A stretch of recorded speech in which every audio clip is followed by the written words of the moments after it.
Hey guys, what's going on today?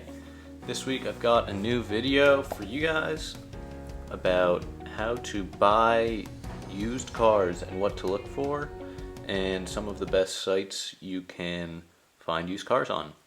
So I'd like to start off just by saying one thing to not get fooled by is that a lot of these car sites, like let's say cars.com, show up, Carvana, all of these sites, although it makes car buying easier, all of these sites were put in place to make car selling easier. Not car buying easier, car selling easier. Car dealers have a ton of inventory all over the country. There's so many cars that are just sitting on lots waiting to get sold. And there's only so many that people can buy, both due to money and space. So mostly a lot of inventory is on dealers' lots and it's just out there waiting to get bought. So here you can see you can enter any make, model, keyword, anything in regards to cars. So I would recommend your first step when going through the used car buying process is first come up with a list of needs and wants. So needs, I'm sure most people know, are things you absolutely can't live without with your vehicle.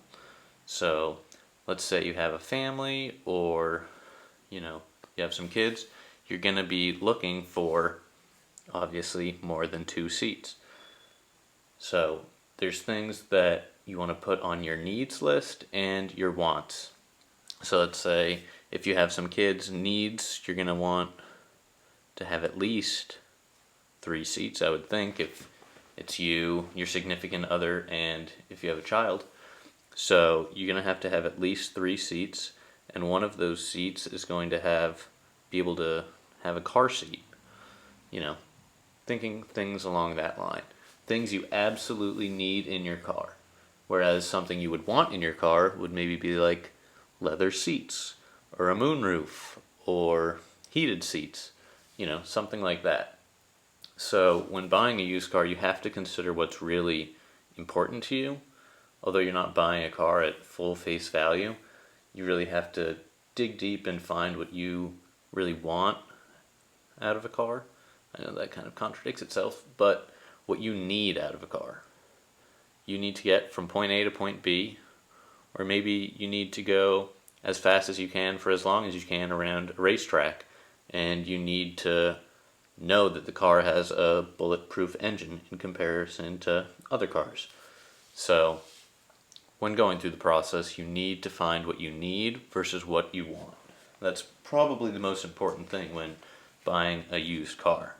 So now that we've got that settled out, one other thing is you have to find the time frame in which you plan to buy your car.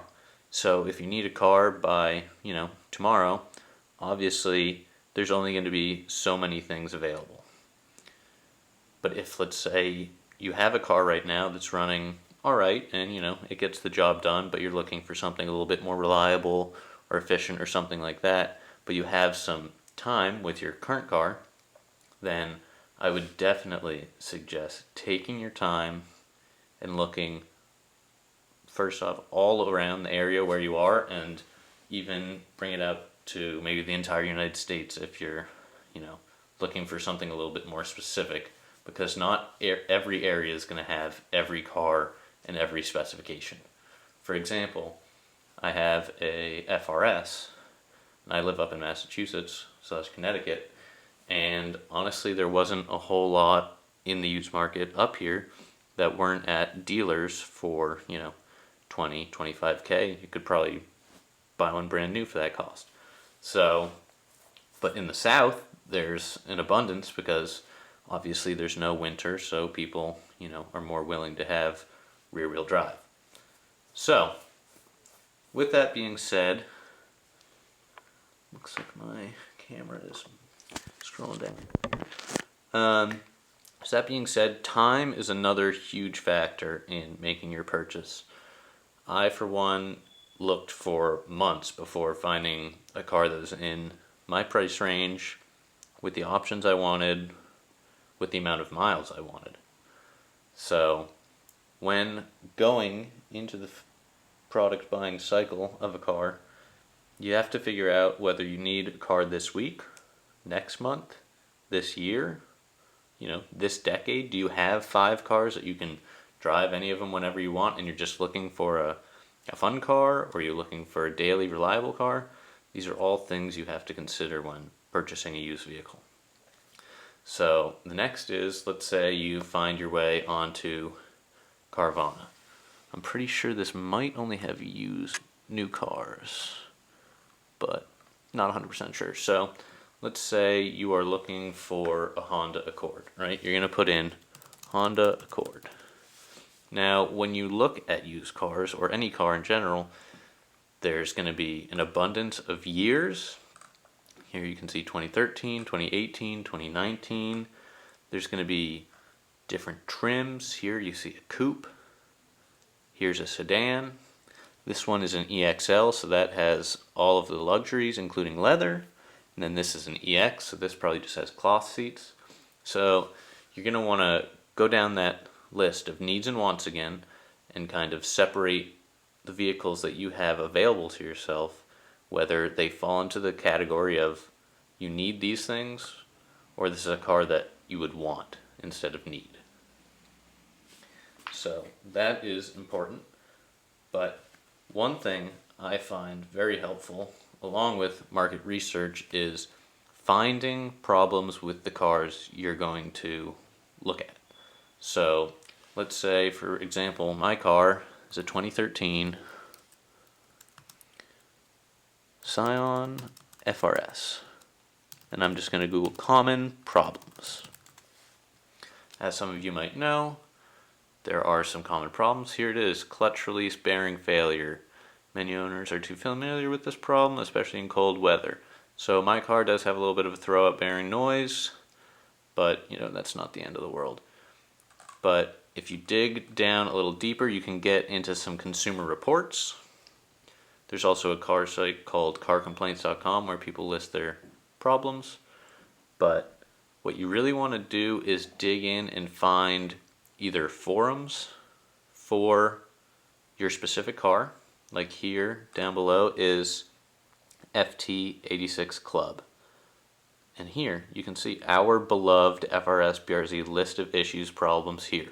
So these are people that are automotive enthusiasts that drive these cars, that talk about these cars everywhere on the internet. So for example, here you can see there's a picture up here of an 86, and here's a list of all the common problems.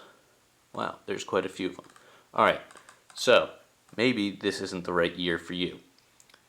Or you can see that all of these problems are here, and if you go and test drive something and you find one of these problems, you can use that as a negotiation tactic, knowing that there are problems with these cars, knowing exactly what they are, and knowing how much it costs to fix them is important, because then once you get into the buying phase and you're saying, oh, well, you have this listed at $25,000, but here's a problem, this recall hasn't been done, this is going on, you can use those all as points of negotiation to drive that cost down.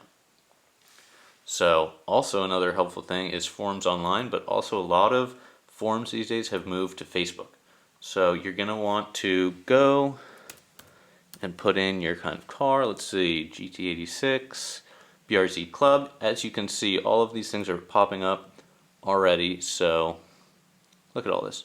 86, 86, Subaru BRZ. So there's definitely tons of people and tons of pages that are interested in this car, and you'll definitely be able to join them if you have Facebook and get deeper into their knowledge base, because as you can see, 31,000 people, 28,000 people, 13, 2,000. All of these groups have a lot of people in them, so they're definitely going to have a vast amount of knowledge around the subject of the cars they drive every day. So that would be one of my tips. And also, if you're looking to buy a used car that's still in production today, I would definitely recommend going and finding one close to you. Like when I was looking for my FRS, I went to, I think it was Subaru of Branford, Connecticut, and I went and I checked out a BRZ on the lot, brand new. You can probably find some used in here too. But I went and I looked at a brand new BRZ, because if you drive a brand new car and then you go and you look at a used car, you're gonna have a better feel for what the car should actually feel like. And if you hear noises over here, bumps over there, you know, the speed is breaking up under acceleration, you're gonna know that something isn't right with the car compared to the actual car brand new sitting on the lot. So it's good to have that for reference, knowing what the car should feel like, and when you test drive a used car, what it actually feels like. And this is especially important on the private market, since a lot of used inventory at dealerships usually do get serviced and get their maintenance up to date for the mileage and year of the car. Whereas someone on the private market, you know, may have had the car for 10 years but changed the oil once or something like that. So that actually brings me to my next point, where maintenance records, although they can be important, not everybody keeps them, which is one problem. But another problem is, let's say you go and you buy a Mercedes from a private party and you see all of these maintenance records. You'd be like, wow, great, the car is up to date on all of its maintenance, looks good, everything has been paid for, there's thousands in receipts. So this is good for the current life of the car, but that also helps you predict what the maintenance costs coming up are going to be for the car. If you see a maintenance receipt from once a month throughout the entire ownership of the car, you're going to know that once a month moving forward, the car is going to be in the shop and you're going to be paying those maintenance fees yourself. So just something to consider when buying a used car. There's so many different costs associated with it that, you know, they tend to add up over time. So one last thing I would definitely recommend when looking for a used vehicle is to, first off, take your time. Look into other people's insights about the vehicle, and also look into the recalls of the vehicles. So let's just look up here. Here's my car, 2013 FRS recalls. So when dealing with cars, oftentimes automakers make mistakes and they have to go back later and recall those vehicles to fix those mistakes. So an important thing is, if you're buying a car that is going to be your only car and you're going to be driving it every day and there's 5 outstanding recalls on it, each one of those is going to take time and you have to bring it to the dealership to get them done. So it can't be your mechanic or something like that. It has to be the dealership and it all has to be documented. So depending on the severity of the recall, you know, it could take a day if it's like an airbag or something, or it could take a week, 2 weeks, 3 weeks. Like for the 2013 Subaru BRZ, FRS, the Crosstrek, the Impreza, they had a valve spring recall. So this, you know, this included them taking out the whole engine block, removing the heads, and, you know, installing new valves and springs. So I didn't have the car when the recall was done on mine, but I believe the guy told me it took 2 weeks of him not having his car. So, you know, that's just something to consider. Also, if it is engine related, you know, there is potential for there to be mistakes putting the engine back together. So always got to consider the whole car, not just how it looks and how it drives, but a couple of the things under the surface that, you know, could cause you to have issues moving forward. Alright, so one last thing is, I know how I told you at the beginning of the video that sites like Carvana and cars.com and I forget, like Car Gurus, all of those sites were made to solve the problem of dealers moving their inventory. Dealers selling cars, not consumers buying cars. So one newer website that I use all the time is Tempest. It combines all the search results from all the pages like eBay, Craigslist, which is helpful since a lot of private party sales are on Craigslist, cars.com, CarSoup, AutoTrader, all things like that. So it searches all of these at the same time. Like, let's see, I'm looking for a Nissan 240SX at the moment, so I'll throw that in there. And this is going to put all of the results from wherever you want, 50 miles, 100 miles, 1,000 miles. I'm going to do any mileage. And it's going to combine all the results from all these sites. So you see up here it says searching, 8 of 9 sources. I can check which ones I want it to search, which one it doesn't. And here we go. First results are eBay. As you can see, here they are. And then here's cars.com. It shows up at the top which ones it came back with. eBay, cars.com, and Craigslist. So you can then go down, scroll, look for what you want, and it combines them all in one nice interface instead of having to click on cars.com, eBay, Carvana, Car Gurus. You know, it's a repetitive process if you're not using Tempest essentially. One downside to Tempest that I think is probably going to change pretty soon somehow is that a lot of cars now are being taken off of Craigslist since you have to list them for $5 now, I believe. And a lot of car sales are moving to Facebook Marketplace right here. So I do most of my car shopping honestly on Marketplace, and the unfortunate part about it is you can't search nationwide. So you can only go up to a 100-mile radius from where you choose. So it takes a long time, as you can imagine, to search the whole country moving around 100 miles at a time, as opposed to Tempest, where you can search the whole country on all of the sites except Facebook at one time. So those are a couple tips when buying a used car.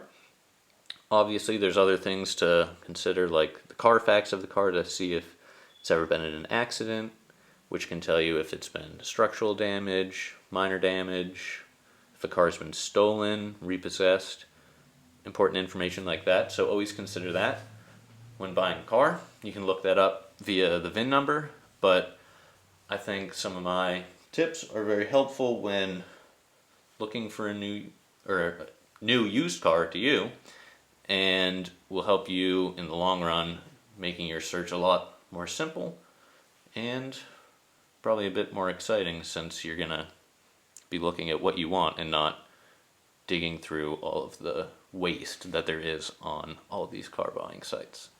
So if you like the video, please drop a like, leave a subscribe, and let me know what your thoughts are on the car buying process, especially used, and how tumultuous it can be. So let me know, and there should be a new video coming out next week about buying new cars, because that's a whole different process, and learning how the car is being built, where it's being built, when it's being built, and how to really compare it to older cars that might be of the same brand, or might be versus an opposing brand that you might want to stick with, as opposed to buying the brand new first generation of this or that, because there can be some issues there.